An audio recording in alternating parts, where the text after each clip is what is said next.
আজ আমি রান্না করছি আলু দিয়ে ডিম দিয়ে পোস্ত। তার জন্য কড়াইতে তেল দিয়ে জিরে ফোড়ন দিয়ে রাখলাম, আর আগের থেকে ডিমটাকে ভেজে রেখেছিলাম। এবার গরম তেলে দিয়ে দিলাম পেঁয়াজ। পেঁয়াজটাকে হালকা একটু ভেজে নিলাম। পেঁয়াজটা যখন একটু ভাজা ভাজা হয়ে গেল তখন দিয়ে দিলাম ছোট করে কেটে রাখা আলু। আলুটাকে ভালো করে নেড়ে চেড়ে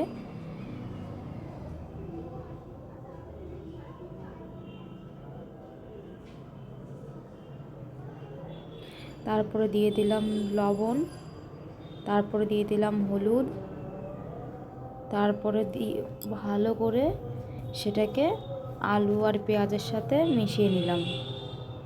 তারপরে হালকা একটু নেড়ে নিলাম।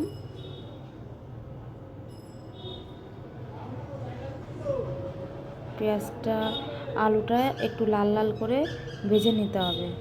তারপরে তার আগে আলু আর পেঁয়াজ ভেজে রাখার আগে যে ডিমটাকে ভেজে রেখেছিলাম সেটাকে দিয়ে দিলাম। ডিম দিয়ে আলু দিয়ে ভালো করে নেড়ে নিয়ে তার ভিতর দিয়ে দিলাম একটু লাল লঙ্কার গুঁড়ো। আর এখানে আগের থেকে বেটে রেখেছিলাম পোস্তটাকে। এবার আলু পেঁয়াজ আর ডিমটা একটু ভালো করে ভাজা হলে তার ভিতর দিয়ে দিলাম পোস্ত আর হালকা একটু জল। তারপরে জলটা দিয়ে ভালো করে একটু নেড়ে নিলাম, নেড়ে একটু ঢেকে দিলাম।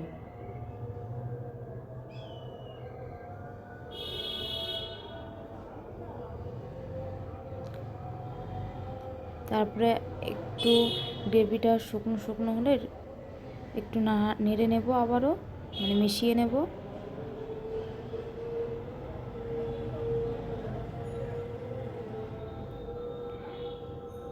তারপরে গ্রেভিটা যখন তোমার ঠিক হবে তখন নামিয়ে নেব।